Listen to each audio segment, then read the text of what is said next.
por lo que estás haciendo en todo el mundo. Oramos, Señor, para que tu presencia esté tan profunda aquí. Mientras compartimos hoy, oramos para que tu presencia venga. Tú eres el Maestro. Tú dijiste que enviarías el Espíritu Santo para enseñarnos, que tú enviarías el Espíritu Santo para guiarnos, enviarías el Espíritu Santo para consolarnos. Señor, te pedimos, Espíritu Santo, que hagas tu obra hoy. Decimos, solo hazlo en nosotros, en cada uno de nosotros, Dios. Solo danos una visión y una revelación en cuanto a cualquier cosa que quieras hablarnos hoy. Amén. Me siento ungido ahora mismo. La alabanza, cuando entré aquí, estaba eléctrica. Solo pude estar aquí los últimos 10 minutos. Excelente trabajo, equipo de adoración. No sé a dónde se fueron. Simplemente les damos gracias de nuevo. Estuvo genial. Solo quiero decir que nuestro equipo de adoración ha hecho un increíble trabajo durante toda esta temporada de COVID. Nuestro equipo de mantenimiento ha estado trabajando intensamente en COVID durante el último año y medio. Nuestro edificio siempre está limpio, increíble. Hay muchas cosas que suceden tras bastidores, muchas personas que son fieles y que sacan el trabajo adelante. Solo quiero decir, estoy agradecido, quiero decir agradecido, sí, quiero decir agradecido a Jenny, Brian y al equipo, y a Dave, a Ryan y a toda la gente. Quiero hablar del mandato de Malaquías. La primera parte de este mensaje creo que probablemente la has escuchado. Estoy escribiendo un libro sobre la ausencia del Padre ahora mismo. El título provisional es Papá, ¿dónde estás? Me acabo de dar cuenta de que tengo que terminarlo en la semana que entra. Me acabo de dar cuenta que mis hábitos de estudio no han cambiado mucho desde la secundaria. Es como, tengo 3 semanas para escribir este libro, está bien, quizá debería trabajar en ello. En realidad he estado trabajando en ello todo el año, pero no con mucha diligencia, así que este último mes básicamente todo el tiempo trabajar un poco, levantarme temprano e ir a dormir para terminar este libro, pero se trata de todo este llamado que tenemos para restaurar la paternidad y a las familias y la maternidad y a los hijos e hijas. Así que está en mi mente porque estoy orando por ello constantemente. ¿Cuántos escritores tenemos aquí? También hay muchos escritores y gente que nos sigue en Internet. ¿Alguna vez has tenido el bloqueo de escritor? El bloqueo de escritor es cuando miras a la página hasta que la sangre empieza a brotar por tu frente y no tienes pensamientos. Bloqueo del escritor no es tan malo cuando estás a la mitad de tu libro, pero cuando tienes 9 días para terminarlo y estás como, no sé si es bueno realmente, ha sido así los últimos días. Entonces tuve un sueño hace unas noches, creo que fue el jueves por la noche. Había dejado de escribir y había estado orando. De hecho, me había detenido. Solo oré, Señor, necesito sabiduría. ¿Qué quieres decir? Solo estoy tratando de ponerlo en palabras aquí. Entonces esa noche me fui a la cama y tuve un sueño y en realidad estaba escribiendo este capítulo, no en el sueño, sino que estaba escribiendo en este capítulo sobre el regreso de Elías, porque Malaquías dijo que Elías iba a regresar. El Señor me dijo en el sueño, si vuelves a revisar la vida de Elías, te voy a mostrar varias pepitas de oro que he escondido para ti. Así que me desperté esa mañana a las 5 y estaba leyendo la historia de Elías, que creo que conozco bastante bien. Pero siento que el Señor está abriendo puertas para que veamos la restauración de la maternidad y la paternidad. Y solo quiero compartir un poco del trayecto en el que he estado. Lo he compartido en muchos mensajes. Mi meta es que no te aburras con la primera parte del mensaje porque ya lo has escuchado antes. Pero estábamos en una reunión de oración. Creo que fue hace unos 2 años y medio, 3 años. Estábamos en una reunión de oración del gobierno que tenemos los jueves por la mañana. Por cierto, eres bienvenido a asistir, aunque no lo anunciamos en ningún lado. Solo hacemos cosas como esas. Si quieres venir, puedes hacerlo. Es de 8 a 9 de la mañana. Es una oración radical. Así que si quieres hacer una oración tranquila, probablemente no quieras venir porque esto es una oración radical. Oramos por las naciones, ponemos fotos de nuestros presidentes, gobernadores, funcionarios gubernamentales y oramos específicamente por ellos. Eso es lo que hacíamos. No recuerdo quién inició esto. Cada jueves por la mañana tiene un tema. Así que el equipo ora. ¿Por quién vamos a orar esta mañana? A ver. Es realmente profético y profundo. Suelen ser entre 80 y 100 personas. Es muy, muy poderoso. Así que estábamos en esta oración de la mañana. No recuerdo si yo lo leí o alguien del equipo leyó Malaquías, lo que te voy a leer ahora mismo. He aquí, yo os envío al profeta Elías antes de que venga el día del Señor grande y terrible. Él hará volver el corazón de los padres hacia los hijos y el corazón de los hijos hacia los padres. Y creo que Angelo se levantó y leyó y estuvimos orando por ello. Y cuando me levanté para unirme a la oración, estaba dirigiendo esta parte de la oración y mientras dirigía esta parte de la oración tuve una visión. Fue una visión intensa, era una visión de hombres saliendo de sus casas. Y al salir de sus casas caminaban por la calle. Primero fueron 10, y luego 20, y luego 50, y luego 100, y luego 1000, y luego miles, y sus ropas estaban hechas harapos, estaban cabizbajos, obviamente estaban deprimidos y desanimados, pero todos se dirigían como migrando por estos caminos.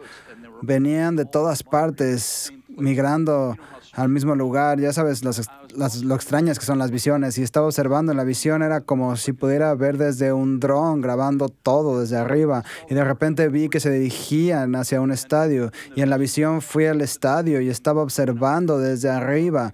Otra vez era como un dron grabando desde arriba. Y oí una voz que reconocí. Y miré al escenario y era mi hijo Jason. Y los hombres entraban en el estadio por miles y a medida que entraban al estadio, su semblante cambiaba, estaban llenos de alegría, sus ropas cambiaron. Y Jason decía, voy a enseñarles cómo ser hombres, voy a enseñarles cómo ser hombres. Y escuché el mandato de Malaquías, el mandato de Malaquías. Y mientras estaba en la visión, nunca he hecho esto antes, mientras estaba en la visión, saqué mi teléfono y le envié un mensaje a Jason.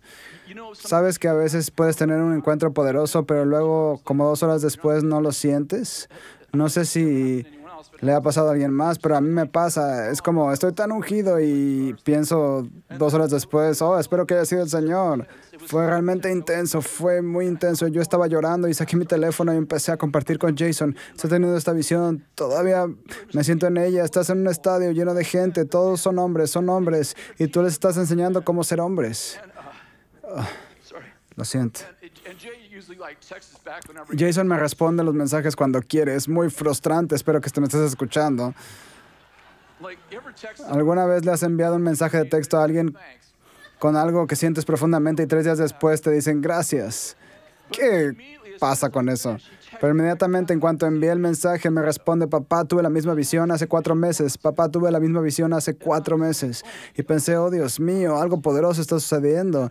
Así que a partir de ese día Jason inició un ministerio. Eso fue hace 2 años y medio. Y el ministerio se llama Braveco. De hecho, ya tuvo un evento de estadio en Los Ángeles que fue profetizado 4 meses más tarde por gente que no nos conoce. Dijeron, te veo en estadios, los estás llenando de hombres, los estás llamando de nuevo a la paternidad. Así que tenemos todas estas palabras proféticas. Ya hemos estado en un estadio y ha sido poderoso. Siento que estamos en un momento como de Malaquías, como si este manto no estuviera solo en Jason, sino que está en esta generación. ¿Podrías pasarme unos Kleenex, cariño? Gracias. No sabía que iba a llorar. No lloré en ninguno de los otros servicios. Fue muy, muy espiritual.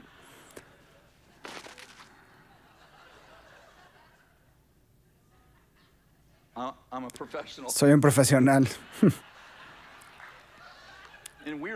En Weaverville te limpias en los pantalones. Vaya, si has crecido, ¿verdad?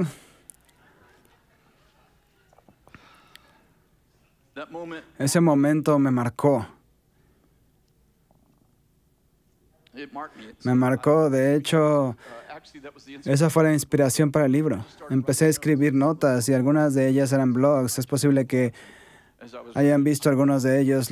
Los convierto en blogs. Mientras escribía, sentí que el Señor me decía, te he ungido para escribir un libro que llame a los padres a volver a los hijos, y a los hijos a volver a los padres, y a las hijas a volver a los padres. Y empecé a investigar mucho, y de hecho algunas personas hicieron la investigación por mí. No soy muy buen investigador. Yo uso Google, pero quién sabe. Yo me busco en Google y digo, no. Oye, también busco en Google a Bill y digo, no.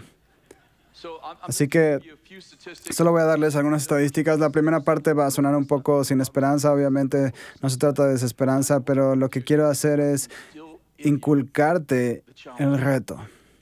En 1950, menos del 5% de todos los niños en Estados Unidos nacieron fuera del matrimonio.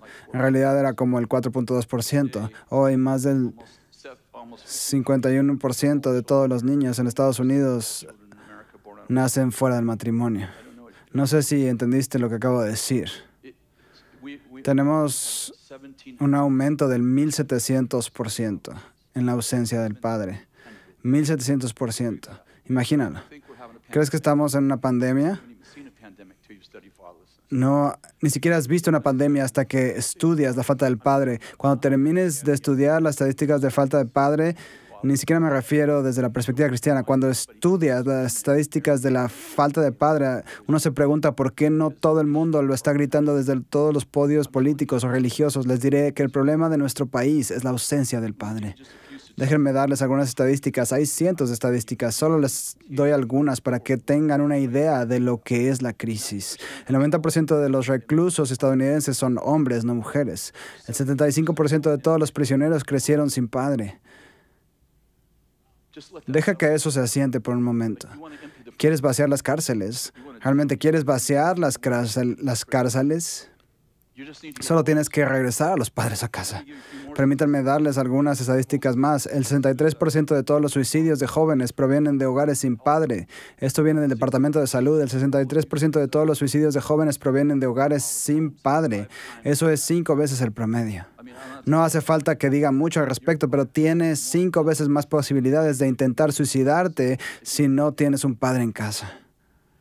El 90% de los niños sin hogar que se escapan son de hogares sin padres. Si tienes 32 veces más probabilidades de huir de casa si no tienes un papá. El 85% de todos los niños que presentan trastornos de conducta proceden de hogares sin padre. Eso viene del Centro de Control de Enfermedades. Eso es 20 veces el promedio. El 80% de los violadores provienen de hogares sin padre. Hay 14 veces más probabilidades de que tú violes a alguien si no tienes un padre. El 71% de los que abandonan la preparatoria, la secundaria, provienen de hogares sin padre. Eso es 9 veces el promedio. Escucha, podría seguir y seguir, no es para deprimirte. Este auditorio está lleno de madres solteras y padres solteros. Fui criado por una madre soltera durante años. Mis padres entraban y salían de mi vida. Nunca estuvieron presentes. Nunca tuve un padre que estuviera en casa y que realmente fuera mi padre. Así que si hoy estás en el auditorio y dices, estoy deprimido, tienes que esperar el resto del mensaje. Quiero que veas el problema para que podamos hablar de una solución. Estoy tratando de que veas cuando sacas a los padres de un hogar, no solo se pierde a una persona, se pierde un movimiento. ¿Hablas de masculinidad tóxica? Bueno, la masculinidad tóxica es lo que sucede cuando los hombres no tienen padres. Al menos una parte de lo que ocurre. Así que estábamos en una reunión, he compartido esta reunión varias veces, estamos en una reunión, esto fue hace 4 o 5 meses y estábamos hablando de transición porque Gary y Kanda se habían ido y varios del equipo se habían ido también, así que estaban unos 70 de nuestros directivos y estábamos hablando de cuál es la nueva estrategia y estructura para nuestra transición y había estado orando sobre las reuniones, me levantaba temprano en la mañana y le pedía al Señor una palabra y comenzamos a llamar las reuniones como uno. Me levanté en esta reunión y saqué mis notas. Siempre uso las notas. En mis notas tenía la palabra transición, pero cuando me levanté para decir, estamos pasando por una transición, inmediatamente el Señor dijo, no estás pasando por una transición. No sé si alguna vez has estado predicando y cuando el Señor decide interrumpirte y tienes el siguiente pensamiento y no estás pasando por una transición, pero estamos pasando por esperando la descarga. Esperas que no venga como el antiguo Internet. Algunos de los profetas saben de lo que estoy hablando. A veces decir algo y la palabra antigua se ha ido, pero la nueva no ha llegado. Lo siento. Solo te digo cómo funciona a veces. Y el Señor me dijo, no estás pasando por una transición, estás pasando por una metamorfosis. He compartido esto antes. Él dijo, si no estás pasando por una transición, estás pasando por una metamorfosis. Él dijo, la transición es cuando pasas de una estación a otra, pero una metamorfosis no consiste en cambiar de estación, sino de cambiarte a ti. Inmediatamente tuve esta imagen, probablemente la misma imagen viene a tu mente. Inmediatamente nos vi en un capullo y vi la oruga que fue al capullo y más tarde lo busqué en Google. Más tarde me di cuenta de que la oruga entra en el capullo, está ahí durante 2 semanas, se licúa, ¿entendieron? Eso se licúa, es bautizada, se licúa y sale como una mariposa.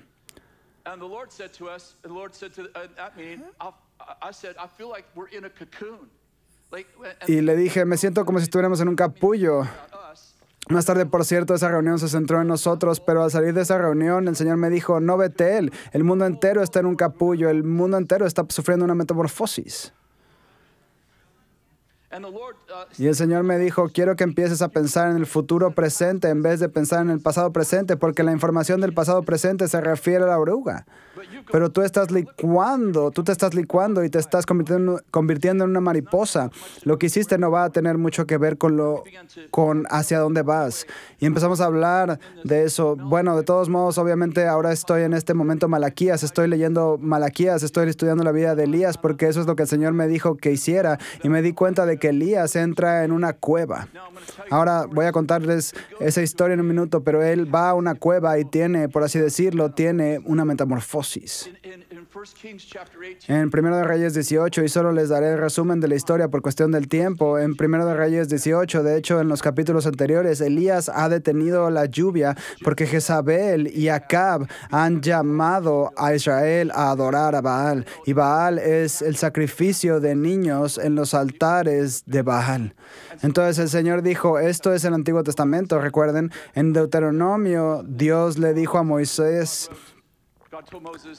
si el pueblo me sigue, los bendeciré, pero si no me siguen, una de las maldiciones es que no lloverá en tu tierra. No están contentos de estar en un nuevo pacto donde llueve sobre los justos y los injustos, pero en el antiguo pacto no llovía sobre los injustos. Así que Elías detiene la lluvia durante 3 años y medio, se convierte en un enemigo público número 1. Acab lo odia. Envía gente para matarlo con la esperanza de que Elías haga que llueva de nuevo. La hambruna es tan grave que la gente se come entre sí. No hay comida en la tierra. Ahora Dios le dice a Elías, está bien, este es el día en que va a empezar a llover. Esto es lo que vamos a hacer. Vas a bajar y vas a desafiar a los profetas de Baal a una pelea. Vas a retarlos a un duelo. Así que Elías convoca a todo Israel en el Monte Carmelo. Por cierto, he estado ahí y no hay caramelos ahí. Los llama al Monte Carmelo. Ni siquiera sé si lo estoy diciendo bien, probablemente se dice como en hebreo. Los llama al Monte Carmelo, todo Israel acude al Monte Carmelo. Evidentemente Jezabel no está ahí, pero Acab sí. Y 450 profetas de Baal aparecen para un enfrentamiento. Y Elías les dijo, esto es lo que vamos a hacer. Van a construir un altar y van a ofrecer un sacrificio.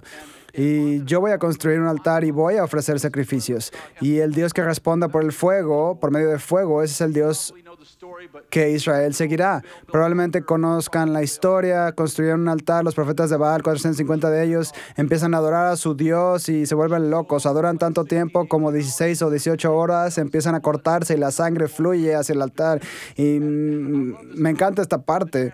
Los traductores se han quedado un poco cortos, pero Elías se burla de ellos como tal vez su Dios está en el inodoro, tal vez está de vacaciones, y se burla de ellos todo el tiempo, simplemente riéndose de ellos y burlándose de ellos. Se prolonga durante horas hasta la madrugada y finalmente Elías dice, bien, tu Dios no va a responder con fuego, a ver si mi Dios lo hace. Y llama a todo Israel para que se reúnan a su alrededor. Y tiene un altar, puedes imaginar que hay un sacrificio en el altar y dice, traigan agua, mucha agua, y traen galones de agua y lo vierten sobre el sacrificio. Vierten tanta agua sobre el sacrificio que se crea un charco alrededor del sacrificio.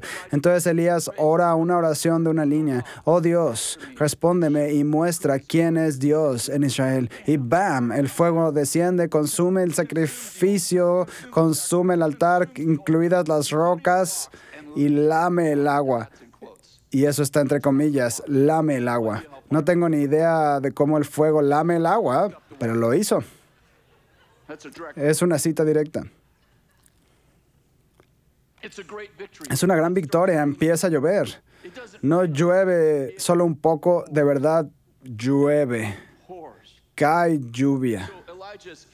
Así que Elías consiguió su mayor victoria. Ha esperado 3 años y medio para proclamar la lluvia, para traer el corazón de Israel de vuelta. Y luego le dice a los israelitas, tomen a estos profetas, a estos falsos profetas y mátenlos. Recuerden, esto es el antiguo pacto. Hoy en día los convertimos. Así que piensa en lugar de matar a convertir.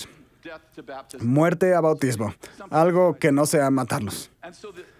Así que los israelitas se reúnen, matan a los profetas de Baal, 450 profetas. Y la Biblia dice, y todo Israel dijo, Jehová es nuestro Dios, Jehová es nuestro Dios. Y él ha tenido una increíble victoria. Y aparentemente en un día convierte a toda la nación entera. ¿Te lo imaginas? Puedes imaginarte ahora mismo a todo Estados Unidos diciendo, el Señor es Dios, Jesús es el Señor. ¿Te lo imaginas? En un día convirtió una nación, en un día. ¡Qué gran victoria! Señales y maravillas, milagros, y el fuego cae, la lluvia cae. Elías es el héroe de Dios en Israel. Pero algo sucede. Poco después, Jezabel se entera de ello. Esto está en 1 de Reyes 19:2. Entonces envió Jezabel a Elías un mensajero diciendo, así me hagan los dioses y aún me añadan, si mañana a estas horas yo no he puesto tu persona como la de uno de ellos.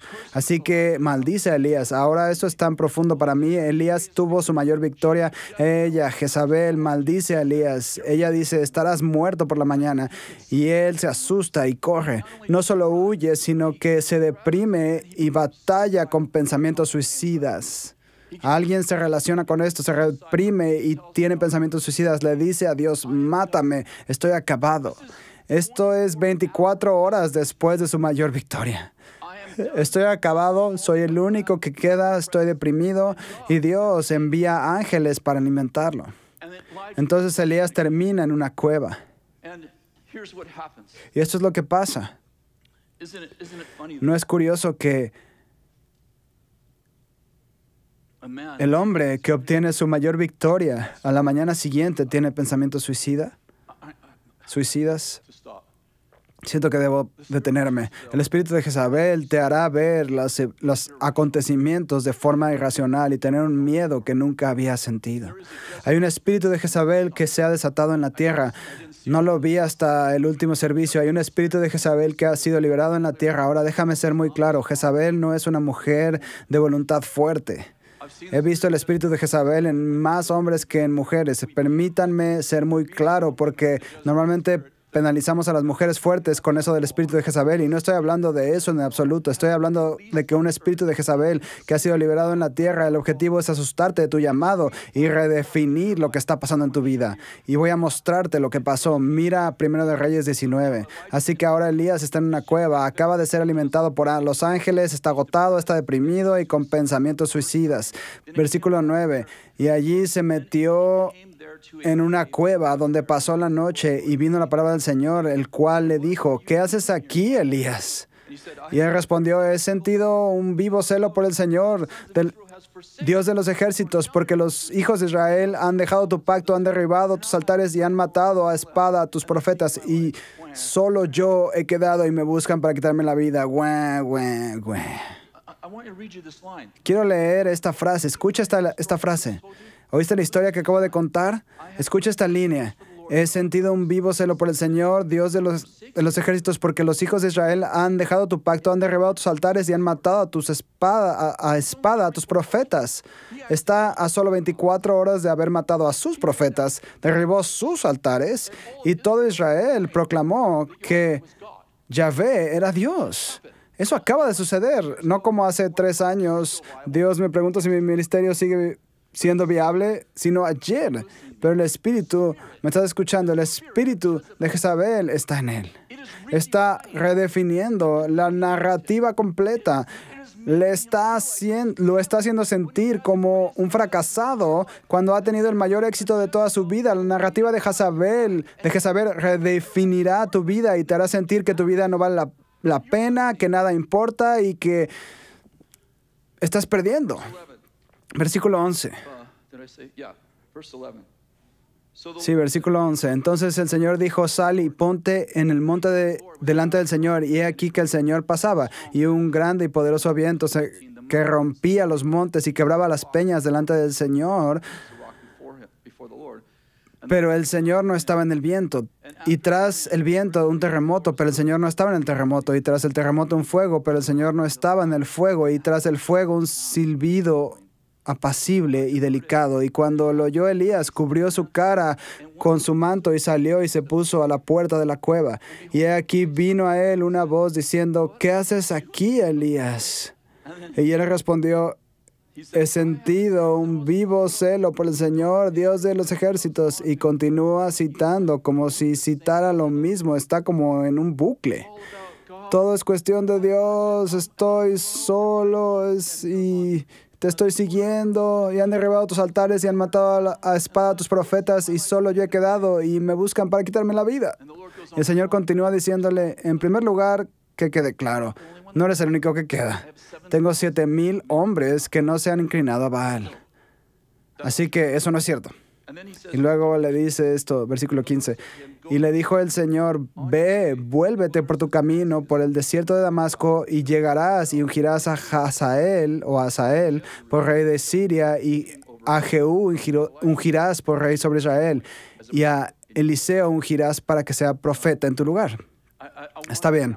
Quiero señalar que está deprimido, desanimado, con tendencias suicidas. Está bajo este espíritu. ¿Cuál es el remedio del Señor para Elías? ¿Me estás escuchando? Vuelve a ser el profeta que debía ser. Ve a ungir a algunas personas. Y aquí está la segunda. Ve a buscar a un hijo espiritual que ocupe tu lugar.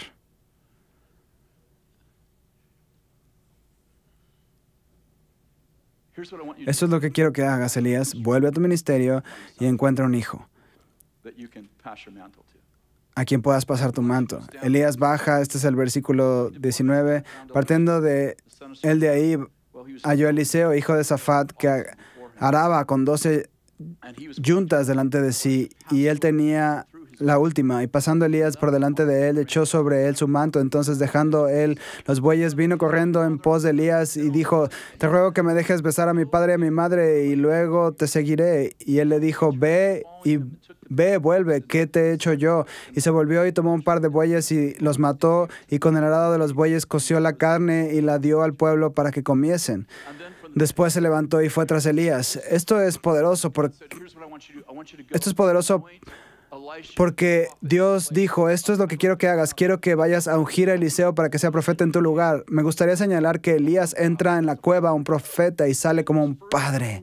Y su primer encargo es encontrar un hijo al que pueda dejar su manto, a quien le pueda dejar su manto. Dice, quiero que vayas a ungir a Eliseo para que ocupe tu lugar. Unge a Eliseo, pero escucha, puedes seguirme un minuto. Escucha lo que sucede. Le echa encima su abrigo, su manto. No dice, tú eres el profeta en mi lugar. No le da ninguna instrucción. Le echa el manto encima y se va. Literalmente, se va, se aleja. Eliseo dijo, espera, voy a despedirme de mis padres. Y él le dice, ¿qué te he hecho? No solo sigue a Elías, sino que mata a sus 24 bueyes y los sacrifica ante el Señor. No sé si entiendes lo que acaba de pasar. Acaba de quemar sus puentes, así que no puede regresar. No dijo, bueno, lo intentaré, veré cómo funciona. Quizás si el ministerio me gusta, me quedaré contigo.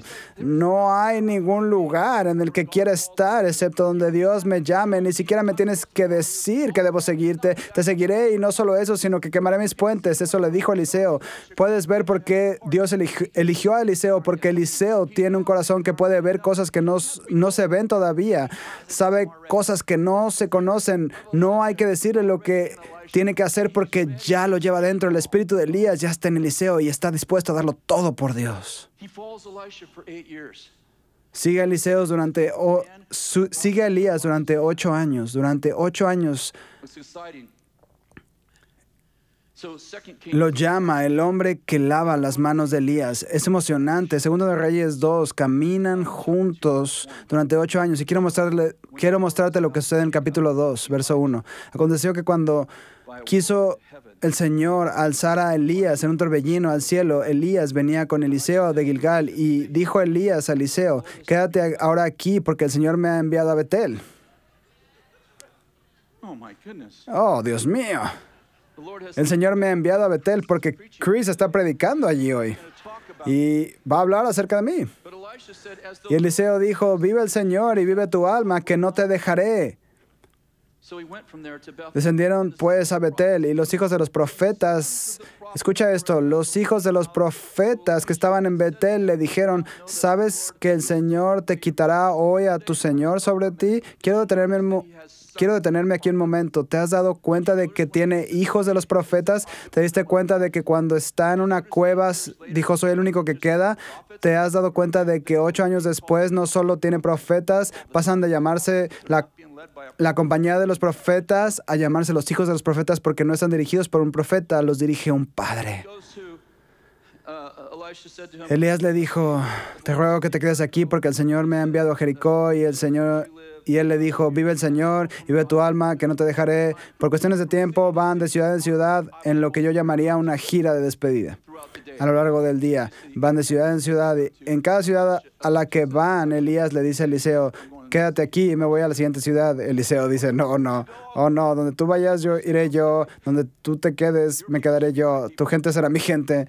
Deberíamos escribir una canción sobre eso. Tiene un pacto con Elías. Es interesante. A menudo me he preguntado por qué Elías intentaba deshacerse de Eliseo en el último día de su vida en el Antiguo Testamento. Ahora me doy cuenta de que Elías estaba poniendo a prueba el deseo de Eliseo de relacionarse. Sabía que para que Eliseo mantuviera saludables a los profetas de la familia después de su partida, esa conexión relacional tendría que ser su máxima prioridad. Una doble porción de su espíritu solo podía estar contenido en el ode de la comunidad sana de padres e hijos. Esa es una buena palabra.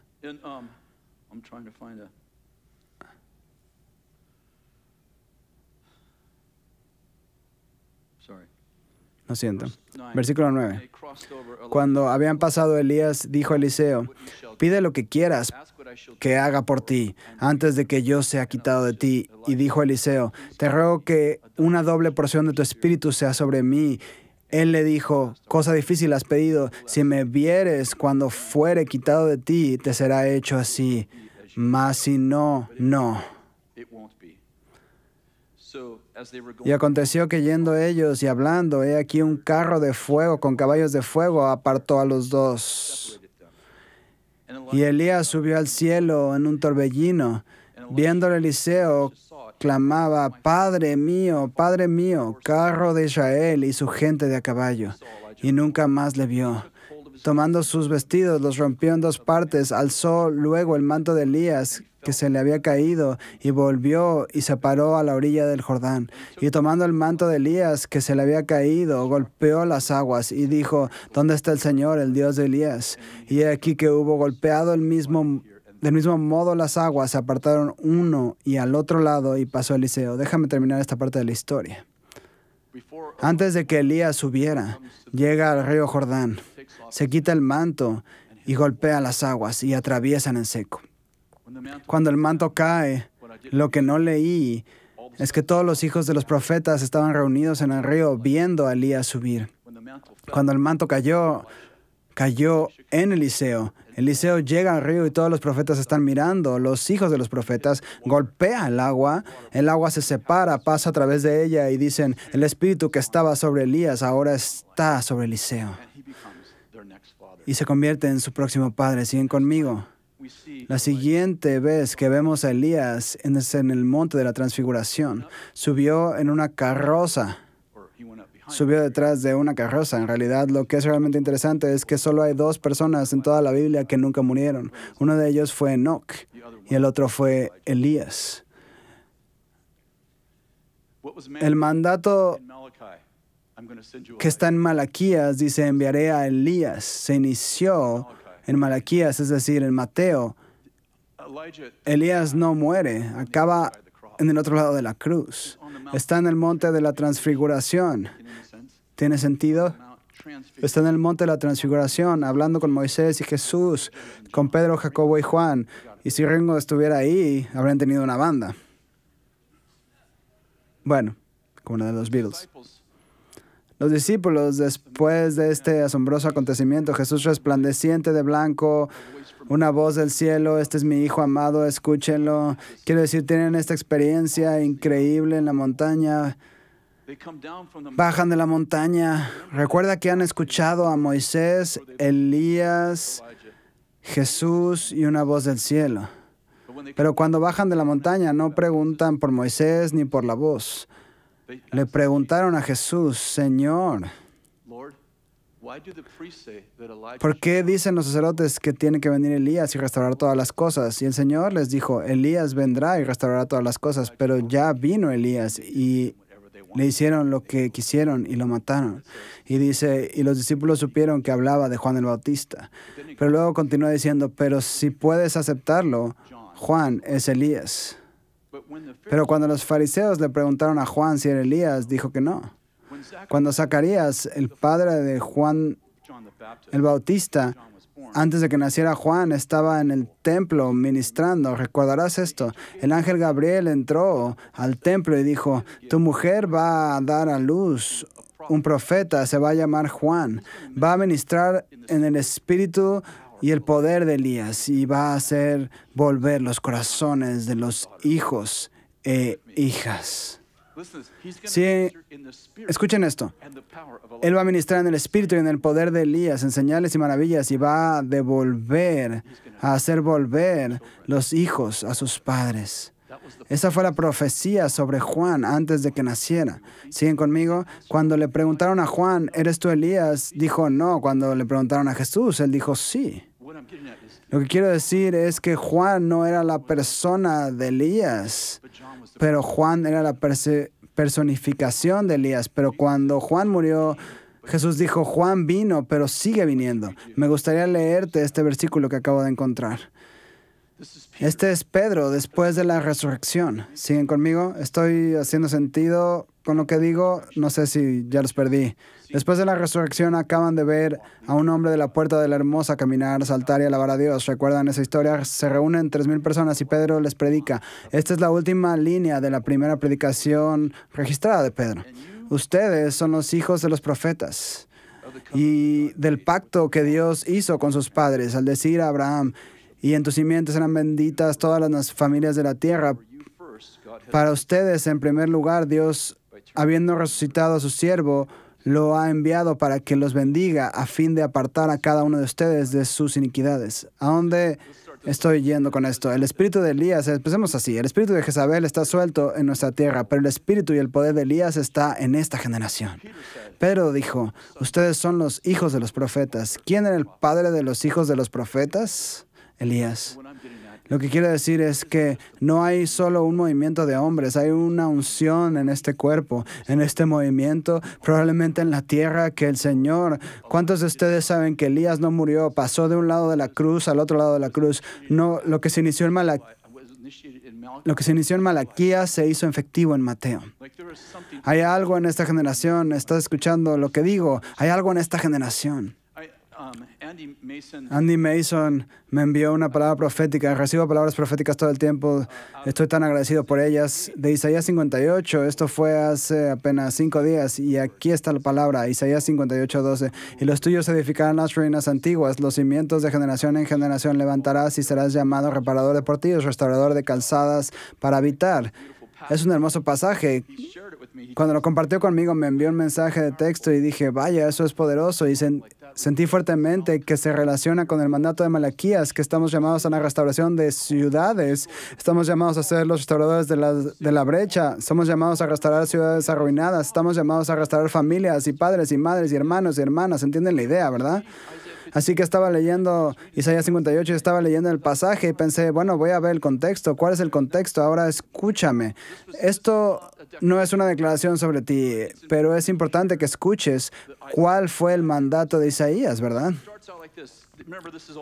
Así que empieza así. Recuerda que esto es el Antiguo Testamento. Clama a voz en cuello, no te detengas, alza tu voz como trompeta y anuncia a mi pueblo su rebelión y la casa de Jacob su pecado. Muy Antiguo Testamento, por cierto. No estoy diciendo que Dios te esté proclamando esto. No les digo que dice, pecaste, aléjate. Estoy señalando algo. Mira, les voy a leer la siguiente frase.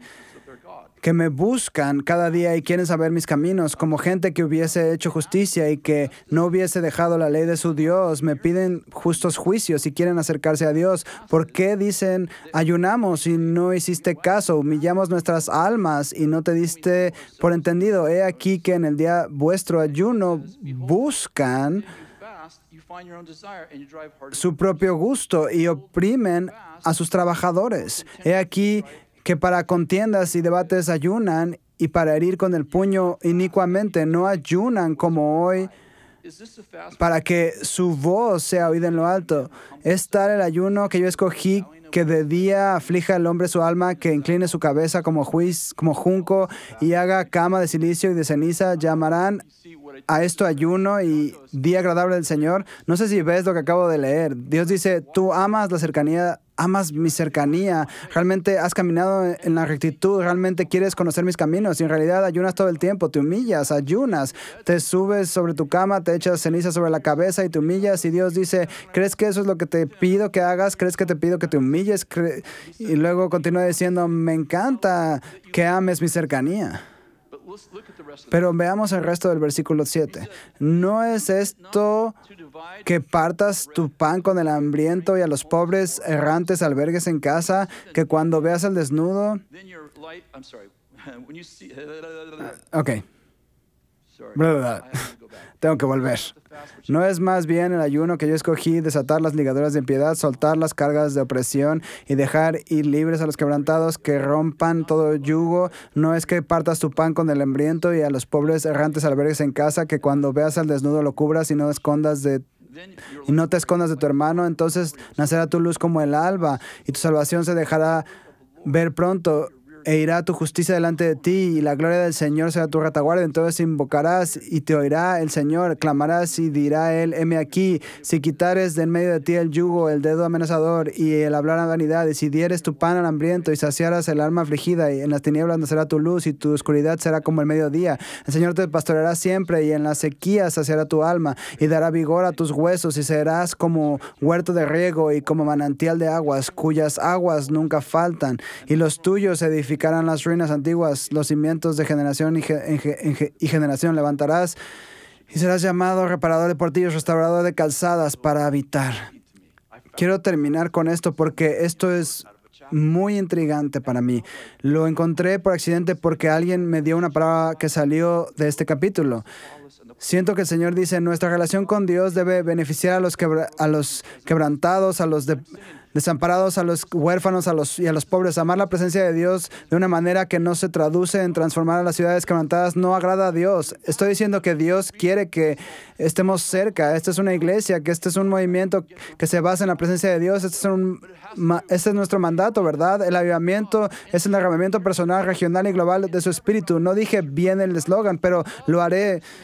Pero tiene que ver con llevar la presencia de Dios a todos los ámbitos de la cultura. Dios dice, tú amas la cercanía a mí, te humillas, amas mi presencia, oras con rectitud, incluso vives una vida justa, pero aquí está mi problema contigo. No se traduce en ayudar a los quebrantados, a los pobres, a los huérfanos, a quienes no tienen techo. Y Dios dice, si haces eso, serás bendecido. Tu peor día será como tu mejor día y serás como un jardín regado.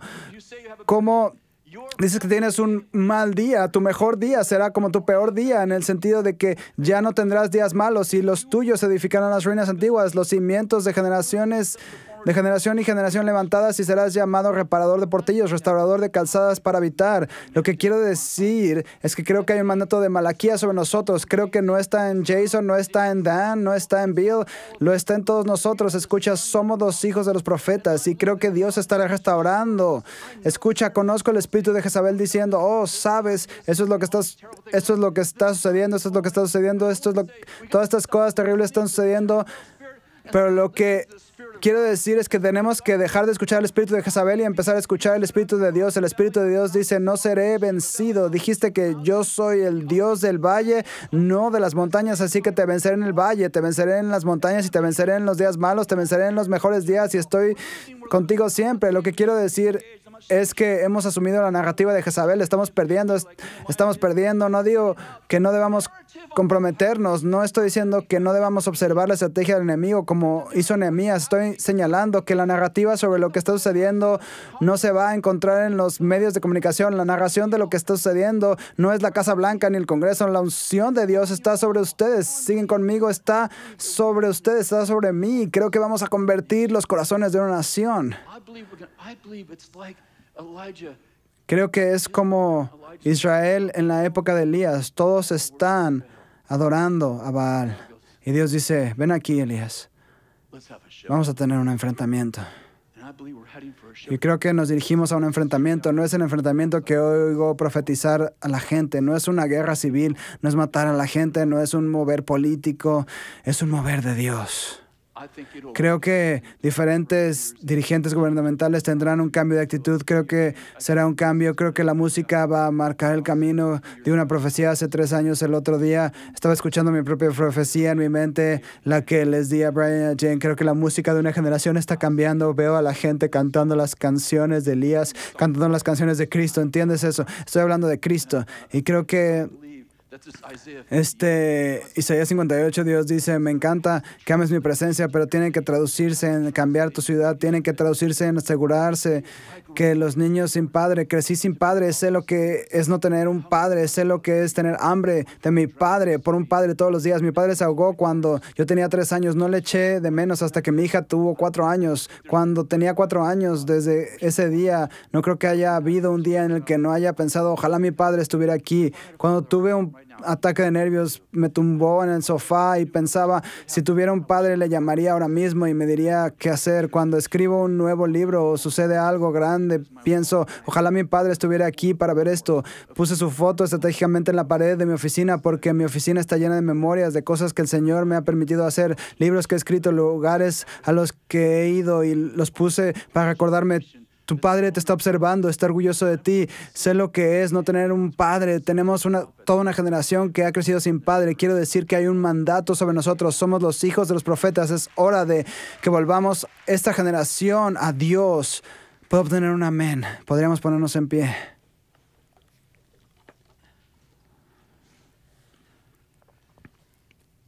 Hay gente que está viendo esto en línea y están deprimidos. Sé lo que es la depresión.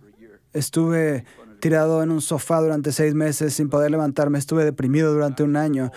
No me burlo de la depresión, pero para algunos de nosotros necesitamos volver a lo que estamos llamados a hacer y encontrar un hijo, una hija, encontrar un hijo en el que puedas volcar tu vida. Es gracioso. Elías vuelca su vida hacia una persona y acaba con todo un movimiento de profetas. Cuando pensaba que estaba solo, sube, entra a la cueva como profeta, sale como padre. Creo que muchos están en este capullo, estás haciendo tu trabajo, sabes que estás llamado a ello, Dios te ha ungido para ello. Tal vez te dediques a las ventas, o seas una persona política, o seas una persona, un padre, una madre, y has sido llamado a ello. Sabes que estás llamado a ello, al igual que Elías, has tenido muchas victorias, pero estás deprimido y Dios te dice, escucha, no quiero que solo hagas tu trabajo, quiero que seas una madre, quiero que seas un padre a esta generación. Dios está uniendo las generaciones, Dios está rompiendo el espíritu de la brecha generacional para que pueda haber una herencia. Señor, libero el mandato de Malaquías sobre este movimiento ahora mismo y sobre nuestra gente, sobre nuestra nación.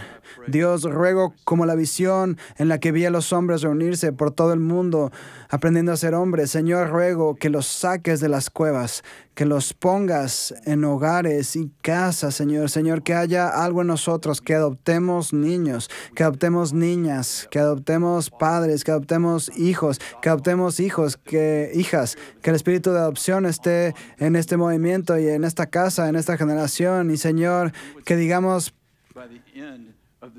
al final de este siglo, que ocurrió un movimiento de paternidad. Los padres volvieron espontáneamente a casa, como los pájaros vuelven al sur en el invierno, como si sus dispositivos de rastreo los estén regresando, al igual que Juan el Bautista predicando en el desierto, dice, todo Israel salió a verlo. Señor, te pedimos que sea ese tipo de aparato de atracción, que los hijos digan, necesito un padre, y los padres digan, estoy buscando hijos. Señor, que haya una restauración de familia en nuestra generación. En el nombre de Jesús, rompemos el espíritu de Jezabel que está tratando de destruir nuestras familias, tratando de hacernos adorar en el altar de Baal, tratando de destruir a los niños en el vientre, tratando de convertir a nuestros hijos en algo que no son. Dios, solo libera el espíritu y el poder de Jesucristo sobre esta generación. En el nombre de Jesús. Dios los bendiga. Gracias por su tiempo. Antes de que se vayan, estuve hablando con el equipo, me dijeron que compartiera esto. Creo que esto es muy profundo. Y mientras estaba en ello, pensando en esto, el hijo menor de los Badatón se llama Malaquías y el hijo menor de los Johnson se llama Malaquías. Uno es biológico y el otro es adoptado. Y creo que la palabra de hoy es tan profética, incluso en el nombramiento de los niños de las dos familias que cubren este movimiento. Dan, tal vez necesitas adoptar a un niño llamado Malaquías. No lo sé, medita en ello. Sentí la convicción, yo sentí la convicción. Pero sentí una liberación de que tal vez lo que Chris está diciendo, esto es tan hermoso y profético, y tal vez tu historia no era la tuya y no tuviste un buen padre, tal vez tuviste un padre increíble, pero creo que el mensaje es el mismo, el llamado es el mismo para esta generación, así que quiero honrarte y compartir que es una buena palabra. ¿Por qué nombraste a tu hijo Malaquías? Christine Kane me lo dijo, una profetisa, sí. Le dije, ¿qué nombre sientes? ¿Tienes algo profético? Y ella escribió de vuelta Malaquías y me golpeó en el espíritu. No estaba en mi cerebro. Así que, profetas, soy la hija de un profeta. Gracias. Un aplauso para Chris. Gracias.